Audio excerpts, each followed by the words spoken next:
AR from artificial armor. Characters wearing armor, which can be anything from a suit of hardened leather clothing to a bulletproof vest to a suit of plate metal, like the knights of old, gain the protection of the armor's AR.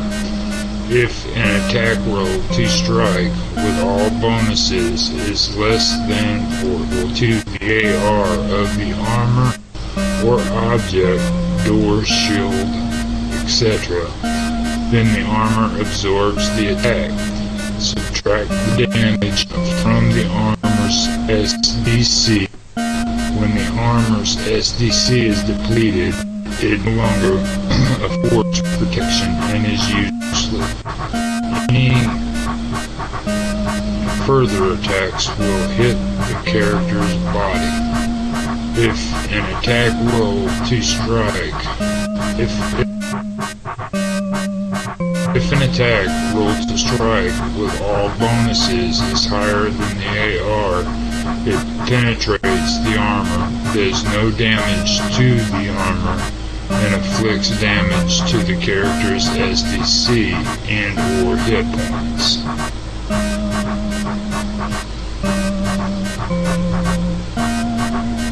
Note, the defender always wins ties. So if the roll to strike is 16 against somebody with body armor that has an AR-16, the attack count is the body armor because it did not surpass the AR protection. However, if the strike roll had been 17 or higher, the attack would have struck an area not covered by the armor or punched right through it and done damage to the character underneath it. AR from natural armor. Mutant animals with natural armor have some kind of skin, hide, scales, shell, or other protective covering that provides a natural armor. Only attacks that are greater than the character's AR inflicts any damage. If the roll to strike is equal to or less than the natural AR, punches and bullets bounce off harmlessly. Lasers are deflected and the armored character takes no damage whatsoever. A roll above the natural AR strikes and inflicts full damage. First to the physical SDC and then to the character's hit points. Combining natural AR and body armor. There is nothing to stop a character with natural armor from wearing artificial protective armor. However, always remember that the character's natural armor does not protect the artificial armor. For example, let us look at Tommy, a mutant alligator with natural armor. He has an AR of 10 and is wearing a leather armor with an AR of 9. Assume that 5 different opponents fire crossbow bolts at Tommy from an ambush, giving Tommy no chance to dodge. Clearly, Tommy has walked through the wrong door. Their rolls to strike, with all bonuses added in, are 3, 6, 9, 10, and 11. The 3 is a miss and does no damage of any kind. The 6 and the 9 both do damage, but to the leather armor worn over his body, out of protection. The 10, while bypassing the leather armor, bounces off Tommy's scales. Remember, defender wins all ties, and Tommy has a natural AR of 10. and does no damage at all. Not to the leather armor and not to Tommy. Finally, the 11, which is greater than either the let's make sure I got the right spot here. Leather, which is greater than the leather armor's AR or Tommy's natural AR, penetrates and does full damage to Tommy's SDC and possibly hit points. Remember always, unless a special attack somehow goes direct to hit points, subtract damage first from the character's physical SDC. Subtract damage from hit points only after all the physical SDC is gone. Some characters will have a great deal of SDC, 50 points or more, while others will have a recovery of hit points and SDC. After a battle, characters who have sustained physical damage must tend to their wounds. The attending of wounds can be administered by fellow characters, trained medical personnel, or by oneself, provided the character has the first aid skill and is not physically impaired. First aid type skills include basic and immediate medical treatment, such as bandaging and cleaning of wounds, stopping of bleeding, and so on, until the character can receive better medical care. This is fine for minor wounds, but serious injury like internal bleeding and broken bones will require professional treatment or magic.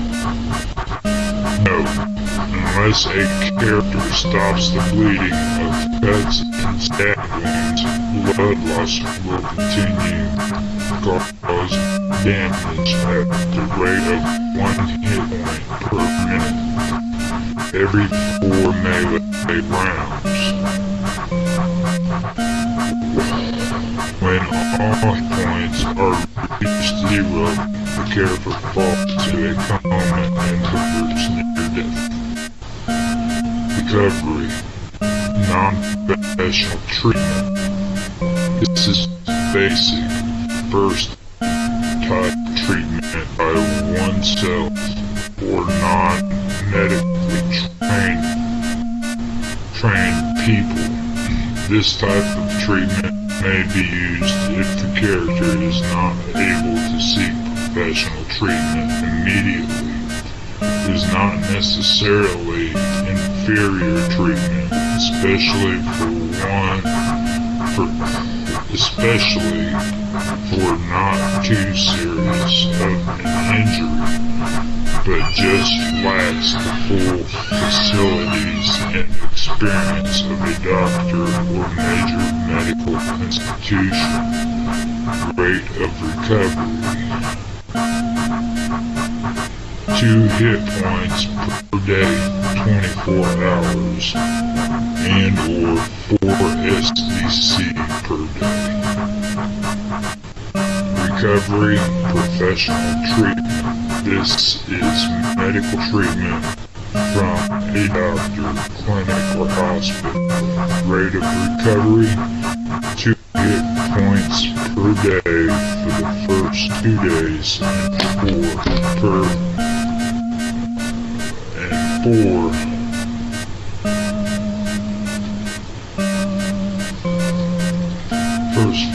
4 per each following day until the character has regained all his or her original hit points. SDC points are restored at a rate of 6 per day.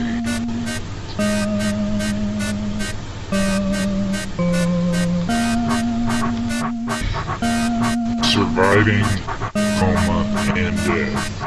When characters' hit points are reduced to 0 or less, he or she collapses and falls into a coma. This character is near death and will die in a matter of hours unless he or she receives immediate medical treatment. How much damage below 0 a character can undergo is indicated by the physical endurance PE attribute. A character can take 1 point of damage below 0, -1, or 1, -2, -3, etc. for each PE point. Example, a character with a PE of 9 will lapse into a coma at 0 hit points but still live up to a -9.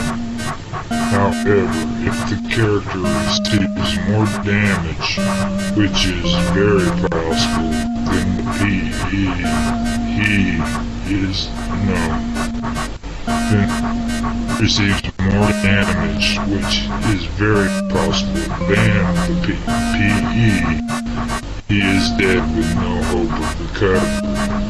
Thus, if a character with a PE of 9 takes 10 points or more below 0, exceeding his PE, he is beyond medical help and dies. Coma length.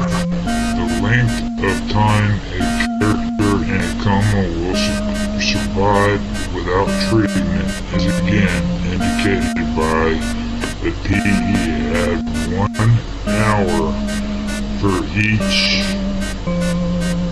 PE point. For example, a character... Alligators and frogs aren't taught anything by their mothers. They are born with all the skills they need. On the other hand, more intelligent animals like wolves and bears must be taught how to hunt or swim or track. Characters could very easily not be able to read, literacy, drive, pilot automobile, or do arithmetic, basic mathematics. Even speak native language is not a sure thing since some mutant animals cannot speak at all. Primary skills are professional level expertise and secondary skills are more amateur. A secondary skill in cooking means the character can cook a decent meal, but a primary skill means the character has had some training as a chef. Primary skills are skills learned through formal education, whether it be high school, college, military, or on the job training. Secondary skills are skills learned and developed on one's own through observation, practice, and self-education. With the destruction of formal academia in the crash, thousands of universities and colleges went from glowing centers of knowledge and research to clusters of empty buildings. Worse, waves of anti-technology panic resulted in the wholesale destruction of schools, libraries, stores, and laboratories. Nuclear winter, savagery, deterioration, and the elements took care of the rest. For at least a generation there really wasn't any such thing as an educational system. Usually just by teaching the fundamentals of reading, telling stories, and sometimes passing battered old textbooks around to those willing to study on their own. While that was enough, it was no substitute for formal education. So the new societies discovered an old way of teaching. Those with skill started to take on apprentices. Surviving doctors, mechanics, and blacksmiths would trade their knowledge for the unpaid labor of young mutants looking to acquire a valuable set of skills. Not just one skill, but all the skills necessary to perform a complicated job in the absence of adequate parts, support personnel, and facilities. For example, most surviving doctors or veterinarians, who have become more or less the same thing, have to make do without hospitals, testing laboratories, trained nurses and technicians, or even adequate supplies of drugs and other medical supplies. Except for the very rare teaching hospitals, the only places where characters can learn specialized medical skills like pathology or radiology, most characters learn medicine through an apprenticeship, by hanging around a qualified doctor for 8 years, or more, and helping out. If the character has spent at least